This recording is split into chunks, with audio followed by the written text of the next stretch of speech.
जय हिंद दोस्तों, स्वागत है एक बार फिर से आपके अपने YouTube चैनल स्टडी प्लेटफॉर्म में। दोस्तों आज की इस वीडियो में हम लोग घटना चक्र के विश्व की भूगोल की सीरीज को आगे बढ़ाते हुए जल मंडल से रिलेटेड प्रश्नों को देखने वाले हैं। इस वीडियो में मैंने दोस्तों जल मंडल से रिलेटेड अब तक जितने भी सवाल विभिन्न स्टेट पीसीएस तथा IAS प्री में पूछे गए हैं उनको मैंने कवर किया है। तो जिन लोगों ने अभी तक हमारे चैनल को सब्सक्राइब नहीं किया तो सब्सक्राइब कर ले, बेल आइकन को प्रेस कर ले ताकि नई वीडियो की नोटिफिकेशन आपको समय समय पर मिलती रहे। साथ ही साथ वीडियो पसंद आए दोस्तों तो प्लीज़ इस वीडियो को ज़्यादा से ज़्यादा लाइक करें और अपने दोस्तों के साथ इसे शेयर करें। तो चलिए दोस्तों आज के फर्स्ट क्वेश्चन के साथ इस डिस्कशन को स्टार्ट करते हैं।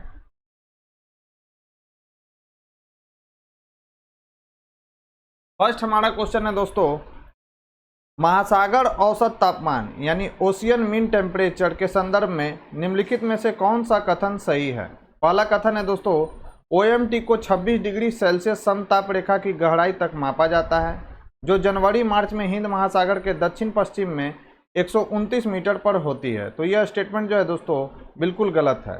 नेक्स्ट है दोस्तों कि OMT जो जनवरी मार्च में एकत्रित किया जाता है उसे यह निर्धारित करने के लिए प्रयोग किया जा सकता है कि मानसून में वर्षा की मात्रा एक निश्चित दीर्घकालीन औसत वर्षा से कम होगी या अधिक। तो यही इसका उपयोग है दोस्तों OMT का, ओशियन मीन टेम्परेचर का। तो ये जो स्टेटमेंट है दोस्तों बिल्कुल सही है, जबकि ये क्या है, गलत है।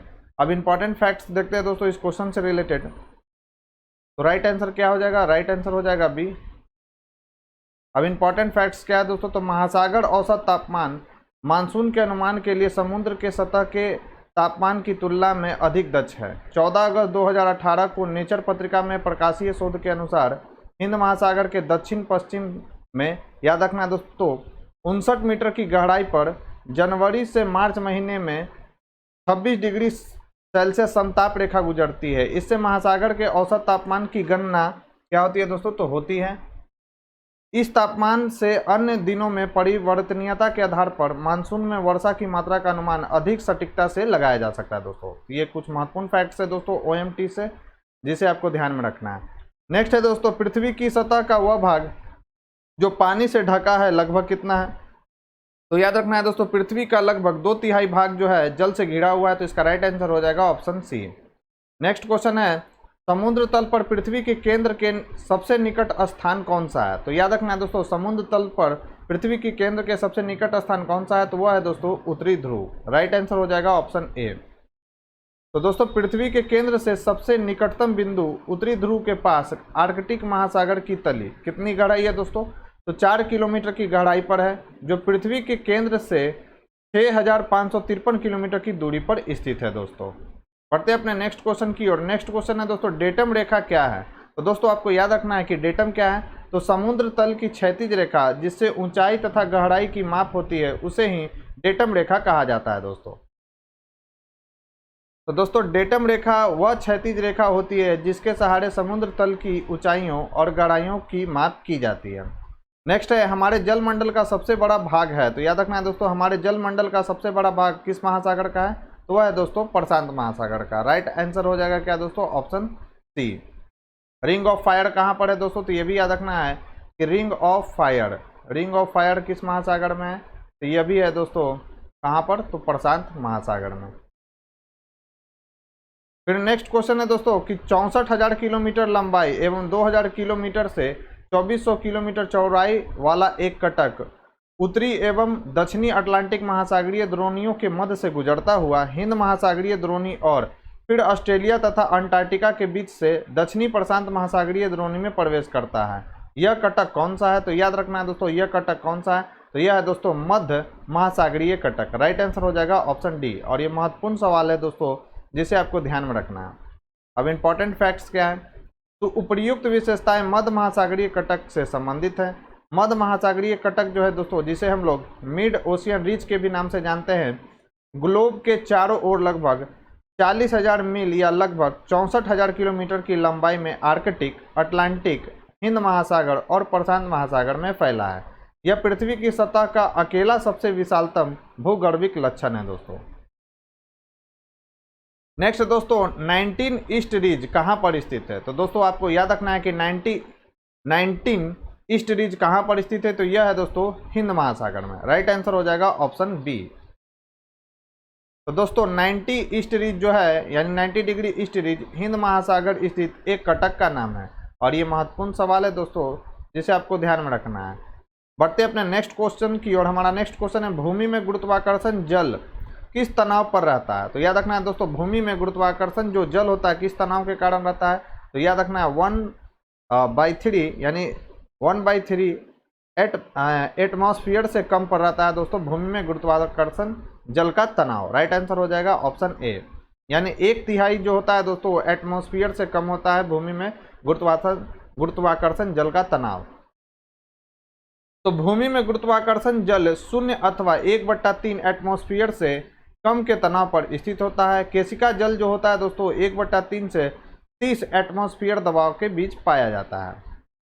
बढ़ते अपने नेक्स्ट क्वेश्चन की ओर। हमारा नेक्स्ट क्वेश्चन है दोस्तों, पृथ्वी ग्रह पर जल के संदर्भ में निम्नलिखित कथनों पर विचार कीजिए। पहला कथन है, नदियों और झीलों में जल की मात्रा भूजल की मात्रा से अधिक है। फिर है दोस्तों, ध्रुवीय हिमच्छाद और हिमनदों में जल की मात्रा भूजल की मात्रा से अधिक है। राइट आंसर क्या होगा दोस्तों? तो इसका राइट आंसर हो जाएगा दोस्तों केवल ये कि ध्रुवीय जो हिमच्छाद है दोस्तों यानी ध्रुवीय जो बर्फ है और हिमनदों में जल की मात्रा भूजल की मात्रा से अधिक है, यह स्टेटमेंट सही है। जबकि नदियों और झीलों में जल की मात्रा भूजल की मात्रा से अधिक है, यह स्टेटमेंट जो है दोस्तों गलत है। राइट आंसर हो जाएगा केवल ऑप्शन बी। और ये IAS प्री 2021 में पूछा गया सवाल है दोस्तों, तो ध्यान में रखना है। तो कुल जल का लगभग 97% खारा जल के रूप में सागरों में है।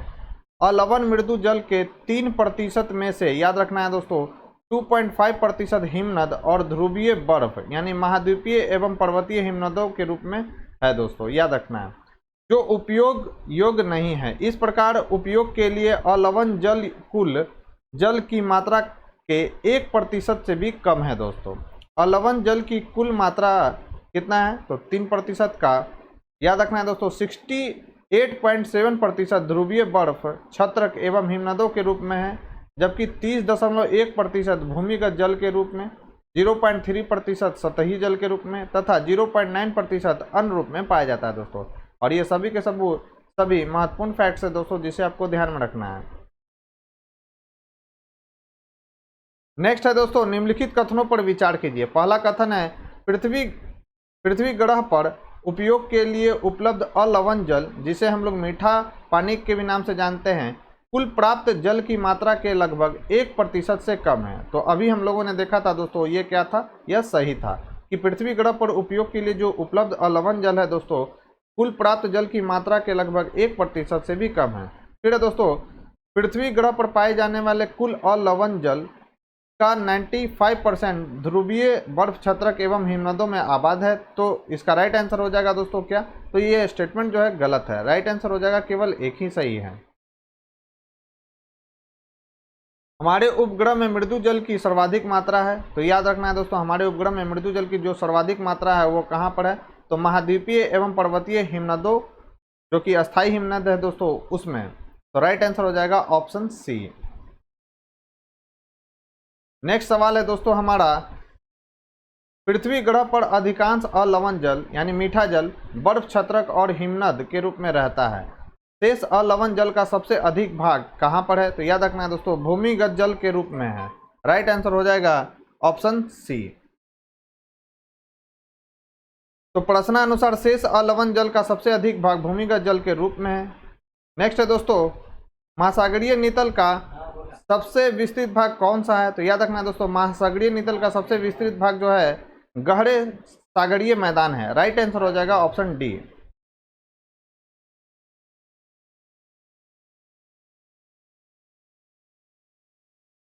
तो अब इंपॉर्टेंट फैक्ट्स क्या है दोस्तों इस क्वेश्चन से रिलेटेड? तो महासागरीय नितल का सबसे विस्तृत भाग गहरे महासागरीय मैदान है। इन वितलीय मैदानों की गहराई लगभग 3000 से 6000 किलोमीटर तक पाई जाती है दोस्तों। नेक्स्ट क्वेश्चन है दोस्तों, लाल सागर एक उदाहरण है। तो दोस्तों आपको याद रखना है कि लाल सागर किसका उदाहरण है? तो यह है दोस्तों अक्षीय द्रोणिका। तो याद रखना है कि लाल सागर जो है दोस्तों एक्सियल ट्रफ का उदाहरण है, यानी अक्षीय द्रोणिका यह उदाहरण है दोस्तों। और ये आज के डिस्कशन का हमारा लास्ट सवाल भी है दोस्तों। तो लाल सागर एक अक्षीय द्रोणिका उदाहरण है जो अफ्रीका एवं अरब के बीच स्थित है। इस क्षेत्र में चुंबकीय विसंगति का निर्धारण किया गया है। लाल सागर के आसपास वर्ष भर उच्च तापमान रहने के कारण रेगिस्तानी जलवायु वाले देश स्थित हैं। इसके किनारे क्या है दोस्तों, तो याद रखना जिद्दा, हेजाज, मिस्र, पोर्ट सूडान, सुएज तथा अकाबा आदि नगर स्थित हैं। उत्तरी अफ्रीका तथा यूरोप का एशिया के देशों से स्वेज नहर द्वारा संबंध होने के कारण इसकी व्यापारिक महत्ता बहुत बढ़ गई है दोस्तों। तो दोस्तों ये थी हमारी आज की डिस्कशन।